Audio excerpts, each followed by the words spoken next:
Hi guys, welcome to cinema story. நம்ம இன்னைக்கு Into the Night web சீரிஸோட season 2 பத்தி தான் பார்க்க போறோம். இது வரைக்கும் எல்லாரும் சேஃப்டியா பங்கர் ரூமுக்கு வந்துடுறாங்க. அது மட்டும் இல்லாம சில்வி மேஜரை அந்த கேட்லயே எல்லாருக்கும் ஹெல்ப் பண்றதுக்காக அடைச்சு போட்டு வராங்க. பட் ஆனா எல்லாரும் அதே வழியா உள்ள வந்துடுறாங்க. மேஜரை அதே இடத்துல சூரிய ஒளிப்பட்டு இறந்து போறாரு. இதுக்கப்புறம் எல்லாரும் எப்படி அந்த பங்கர் ரூம்ல இருந்து தப்பிச்சு போறாங்க, எப்படி இந்த பிரச்சனையை சால்வ் பண்ண போறாங்க, அது மட்டும் இல்லாம மேஜரை கொண்டதால இவங்க எந்த மாதிரியான பிரச்சனையை ஃபேஸ் பண்ண போறாங்க அப்படிங்கறத சொல்ற கதை தான் இன்டு தி நைட். இந்த கதைக்குள்ள போறதுக்கு முன்னாடி நம்ம சினிமா ஸ்டோரி சேனலை சப்ஸ்கிரைப் பண்ணுங்க, லைக் பண்ணுங்க, ஷேர் பண்ணுங்க. வாங்க கதைக்குள்ள போலாம். இந்த கதையோட ஆரம்பம் சாராவோட பேக்ரவுண்ட்ல இருந்து ஆரம்பிக்குது. சாரா ஒரு ரெஸ்டாரண்ட்ல ரொம்ப ஜாலியா வேலை பார்த்துட்டு இருக்காங்க. அங்க ஒரு ஹஸ்பண்ட் அண்ட் ஒய்ஃப் கிட்ட ஆர்டர் எடுக்க போறாங்க. ஆனா அவரை பார்த்தவனே எந்த ஆர்டர் எடுக்காம அந்த இடத்துல இருந்து வந்துடுறாங்க.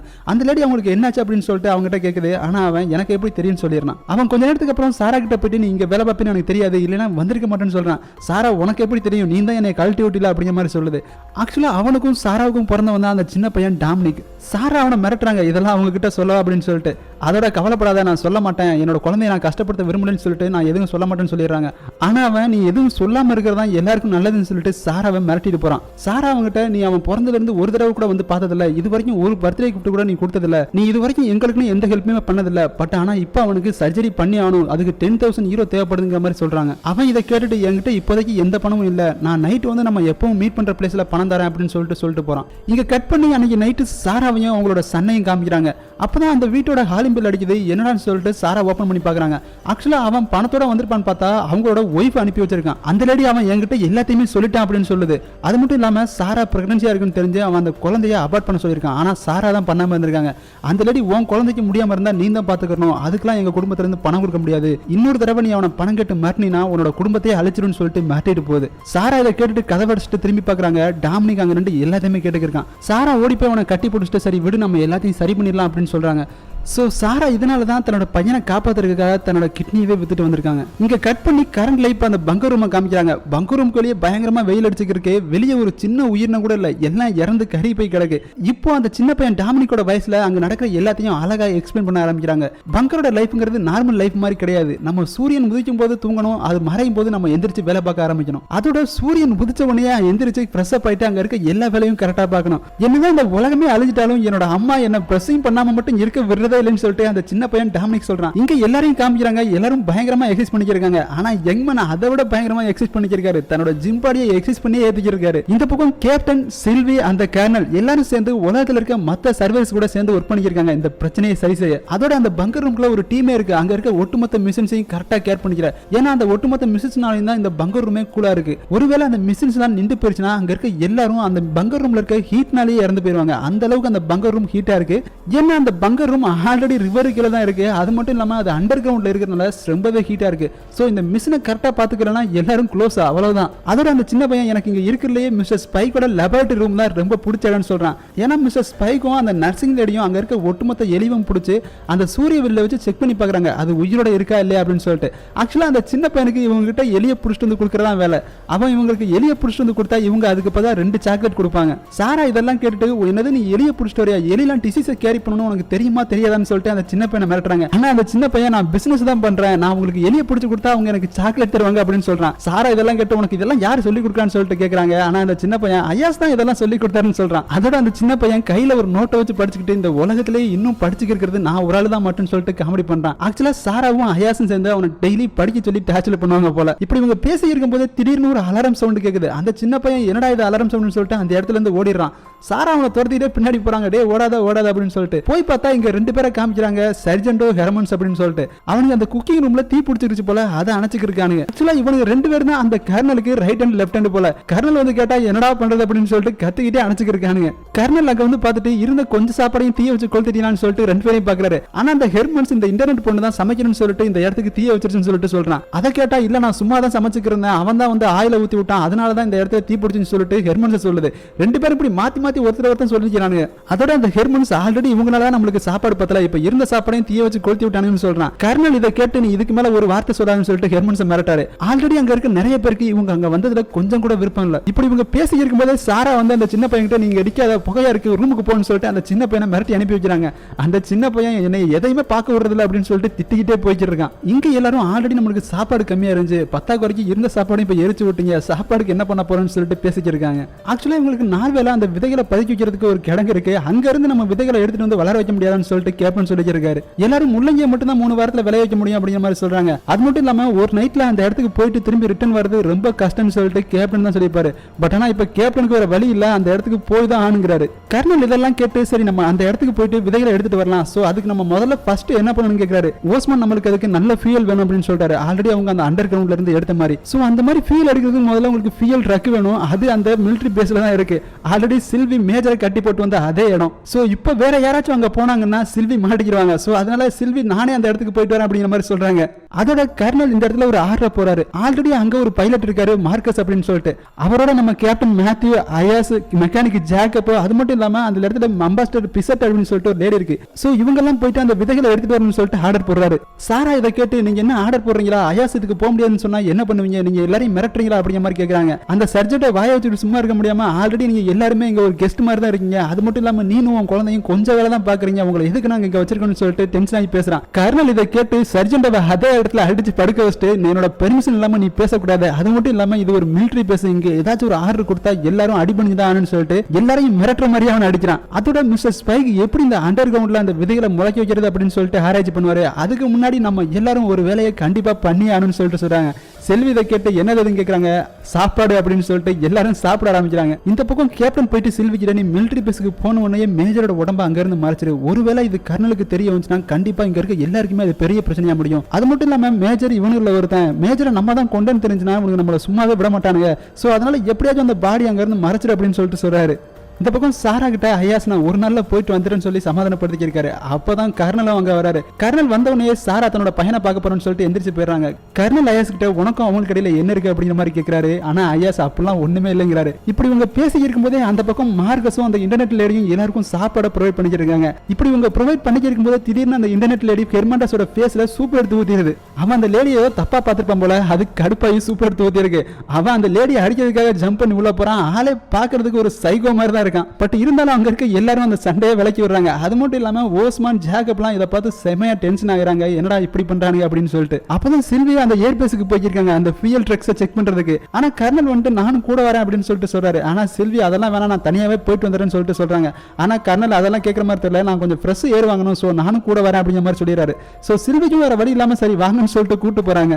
சில்லி போயிட்டு வேணும்னே அந்த வெஹிக்கிள்ல கீயை ராங்கா போட்டு நான் தப்பான கீ எடுத்துட்டு வந்துட்டேன், வேற வெஹிக்கிளை பார்க்கலாம் சொல்லிட்டு எஞ்சி போறாங்க. இன்னொரு வெஹிக்கிள் ஏறி பார்த்துட்டு இதுக்கும் தப்பா தான் இருக்குன்னு சொல்லிட்டு சொல்லிடுறாங்க. ஏன்னா கர்னலை கூட கூட்டு போக முடியாது, கூட கூட்டு போனா எல்லாமே தெரிஞ்சிடும். கர்னல் சில்வியை ஒரு மாதிரி சந்தேகமாவே பாக்குறாரு. அதோட இனிமே நம்மளால அங்க போயிட்டு விடியறதுக்குள்ள திரும்பி வர முடியாது, சோ நாளைக்கு பாத்துக்கலாம்னு சொல்லிட்டு சொல்லிடுறாரு கர்னல். இந்த பக்கம் ஸ்பைக்கும் அந்த நர்சிங் லேடியும் எலிய பிடிச்சி அந்த டிஃபரெண்ட் பாக்ஸ்ல வெளியே சூரியன்ல வச்சு செக் பண்ணி பாக்குறாங்க உயிரோட இருக்கா இல்லையான்னு சொல்லிட்டு. ஆனா எல்லாம் இறந்து போய் தான் கிடக்கு. அதோட மிஸ்டர் ஸ்பைக்கு நம்மளுக்கு இன்னொரு பிரச்சனை, புது பிரச்சனை வந்திருக்கு. நம்ம இந்த விதைகளை வேற முளைக்க வச்சானும், இல்லைன்னா அவனுக்கு உண்மையிலே நம்ம வெளியே துரத்தி விட்டுவானே அப்படிங்கிற மாதிரி சொல்றாரு. அதோட அந்த எலியெல்லாம் உள்ள எடுத்துட்டு போய் சர்ஜரி பண்ணி பாத்துக்கிருக்காரு. அந்த எலியெல்லாம் உள்ள ஹெமரேஜ் ஆகி இறந்திருக்கு. ஆக்சுவலா அந்த ஹெமரேஜ் எல்லாம் சன்னோட காமா ரேடியேஷனால ஏற்பட்டிருக்குன்னு சொல்லிட்டு அவர் கண்டுபிடிச்சிருக்காரு. அந்த நர்சிங் லேடி இதை கேட்டுட்டு மாசக்கணக்கா நீ இதை மட்டும் தான் கண்டுபிடிச்சிருக்குன்னு சொல்லி கிண்டல் பண்ணுது. அப்பதான் யங்மேன் புதுசா ஒரு எலியை பிடிச்சிட்டு நான் ஆராய்ச்சிக்கு புதுசா ஒரு எலியை பிடிச்சிட்டு சொல்லிட்டு காமெடி பண்றாரு. இந்த பக்கம் சாரா அவங்களோட பையனை தெரிய அழிஞ்சிருக்காங்க. ஆனா எங்க இருக்கானே தெரிய மாட்டேங்குது. அந்த இன்டர்நெட் லேடி மார்க்கஸ் கிட்ட இவங்க எப்ப பார்த்தாலும் என்னை கிண்டல் பண்ணிட்டே இருக்கான்னு சொல்லிட்டு டென்ஷன் ஆகுது.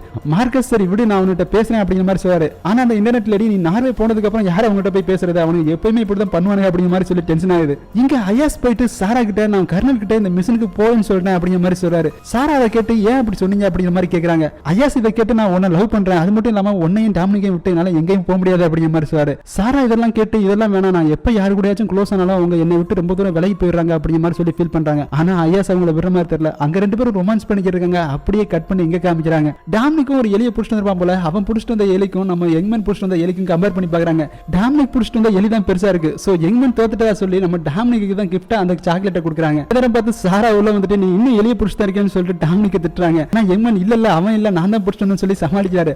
அப்பதான் அந்த சின்ன பையன் யங்மேன் கிட்ட நான் பீனட் பட்டர் தான் இதை பிடிக்க யூஸ் பண்ணு சொல்லிட்டு போறான். யங்மேன் சாப்பாட்டுக்கு வச்சிருந்த பீனட் பட்டர் யாராவது பிடிக்க யூஸ் பண்ண அப்படிங்கிற மாதிரி பாத்துக்கிருக்காரு. இந்த பக்கம் சாரா அவங்க பையனை தூங்க வைக்கிறாங்க. ஆனா சாரா தூங்குனதுக்கு அப்புறம் அந்த சின்ன பையன் டாமினிக் எலியை துரத்த ஆரம்பிச்சிடறான் மறுபடியும். சில்வி யாருக்கும் தெரியாம அந்த ட்ரக்ஸோட கீ எல்லாம் எடுத்துக்கிருக்காங்க. அவங்க எடுத்துட்டு திரும்புறாங்க. பின்னாடியே கர்னல் நிக்கிறாரு. கர்னல் சில்வியை பார்த்துட்டு எங்க வெளியே கிளம்புறீங்களா அப்படிங்கிற மாதிரி கேட்கிறாரு. ஆனா சில்வி அப்படிலாம் இல்ல, நான் ஜஸ்ட் ரெடியாக தான் பார்த்தேன் அப்படிங்கிற மாதிரி சொல்றாங்க.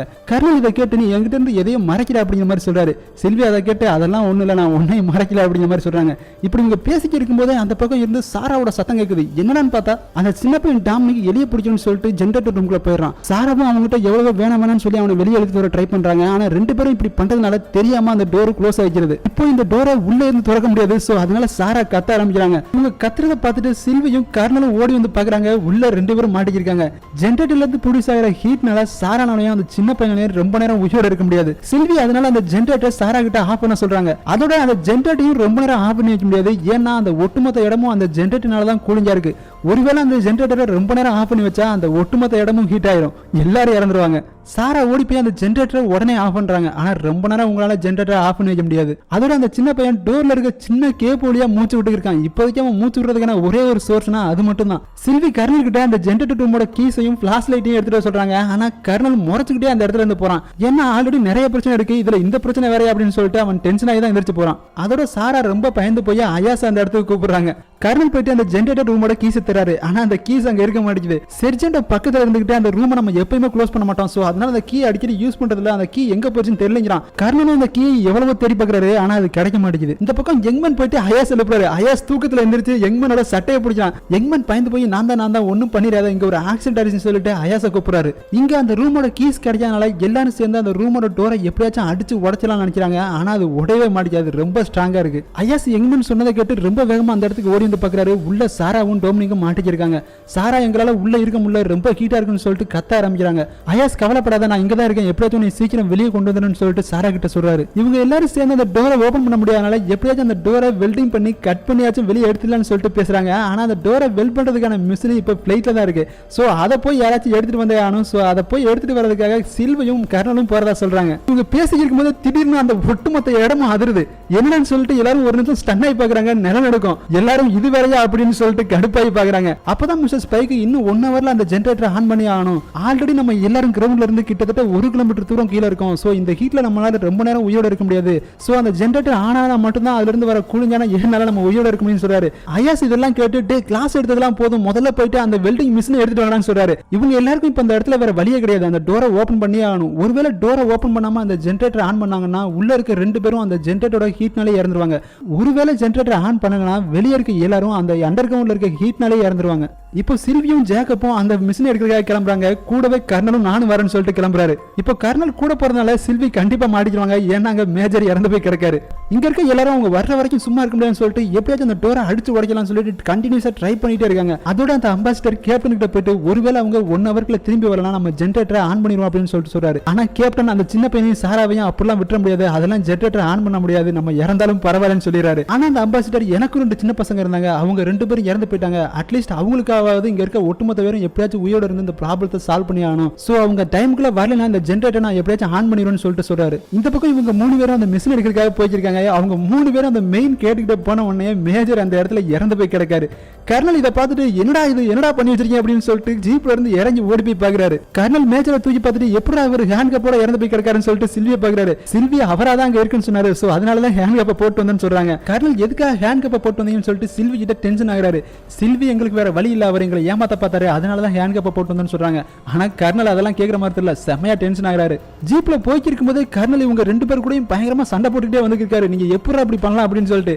ஏன்னா மேஜர் இவங்கள ஒரு ஆளு, அதனால கர்னல் விடுற மாதிரி தெரியல, கண்டினியூஸா சண்டை போட்டுக்கிட்டே இருக்காரு. இந்த பக்கம் எல்லாரும் சேர்ந்து அந்த டோரை எப்படியாச்சும் அடிச்சு உடைச்சலாம் நினைக்கிறாங்க. ஆனா முடியல. அப்பதான் யங்மன் ஓஸ்மான் கிட்ட போயிட்டு நம்ம கிட்ட கொஞ்சம் வெடிமருந்து இருக்கு, அதை வச்சு இந்த டோரை வெடிச்சு வச்சலாம்னு சொல்லிட்டு சொல்றாரு. ஓஸ்மான் இதை கேட்டு முட்டாப்பேல உள்ள 1500 லிட்டர் டீசல் இருக்கு, அது வெடிச்சுச்சுன்னா நம்ம ஒட்டுமொத்த பேரும் போய் சேர்ந்துருன்னு சொல்லிட்டு சொல்றாரு. உள்ள டாமினிக் ரொம்ப நேரம் இருந்தனால அம்மா எனக்கு தாகமா இருக்குன்னு சொல்லிட்டு சாரா கிட்ட கேக்குறான். ஆனா உள்ள வாட்டர் இல்ல. அப்பதான் அயாஸ் அந்த டோரோட சின்ன கேப்போலியா யங்மன் கிட்ட இருந்து அந்த வாட்டரை புடிங்கி ஊத்தி வராரு. சாரா அந்த வாட்டரை அந்த மண்ணோட எடுத்து டாமினிக்கோட உதர்ல தடவி விடுறாங்க. அது மட்டும் இல்லாம அந்த பையனோட நோஸ்ல மாட்டி இருந்த பிரீத்திங் மிஷினோட பேட்டரி பேட்டரியும் ட்ரை ஆயிருது. அந்த பேட்டரியை சார்ஜ் பண்றதுக்கான மிஷினும் சாராவோட ரூம்ல தான் இருக்கு. இந்த பக்கம் இவங்க 3 பேரும் அந்த ஃபிளைட் இருக்க லொகேஷனுக்கு ரீச் ஆகி பாக்குறாங்க. போய் பார்த்தா 3 பேரும் ஷாக் ஆகுறாங்க. அந்த ஒட்டுமொத்த இடமும் வெடிச்சு சிதறி போயிருக்கு. இதை பார்த்துட்டு எல்லாரும் தலையில கை வைக்கிறாங்க. அது மட்டும் இல்லாம சில்வி கண்டிப்பா அந்த மிஷின் வெடிச்சு சிதறிக்குன்னு சொல்லிட்டு சொல்றாங்க. ஏன்னா பிளைட்டே வெடிச்சு சிதறிச்சு, உள்ள இருந்த மிஷின் வெடிச்சு சிதறிக்காத என்ன. ஜேக்கப் இதை கேட்டுட்டு இதெல்லாம் அந்த நிலநடுக்கனால தான் ஏற்பட்டிருக்கும் அப்படிங்கிற மாதிரி சொல்றாரு. ஆனா கர்னல் அதெல்லாம் கிடையாது, இந்த இடத்துல யாரும் மிசைல லான்ச் பண்ணிருக்காங்க அப்படின்னு சொல்லிட்டு சொல்றாரு. 2 பேரும் இதை கேட்டுட்டு அடுத்த பிரச்சனையாடா அப்படிங்கிற மாதிரி பாக்குறாங்க. ஆக்சுவலா அந்த நிலநடுக்கமே இந்த மிசைல வந்து இங்க அடிச்சதுனால தான் ஏற்பட்டிருக்கு. சோ இப்போ இவங்க கிட்ட சாராவை காப்பாத்துறதுக்கு அந்த மிஷினும் இல்ல, பிளைட் இல்லாதனால இவங்களால அந்த விதைகளை எடுக்கவும் போக முடியாது. 3 பேரும் என்ன பண்றதுன்னு தெரியாம அதே இடத்துல முழிச்சிட்டு நிக்கிறாங்க. இதோட இந்த எபிசோடு முடியுது. சோ இதுக்கப்புறம் இவங்க எப்படி சாராவை காப்பாத்த போறாங்க, அந்த விதைகளை எடுக்க போறதுக்கு என்ன பிளான் பண்றாங்க அப்படிங்கறத அடுத்த எபிசோட்ல பார்க்கலாம். மறக்காம சர்ப்ரைஸ் பண்ணுங்க.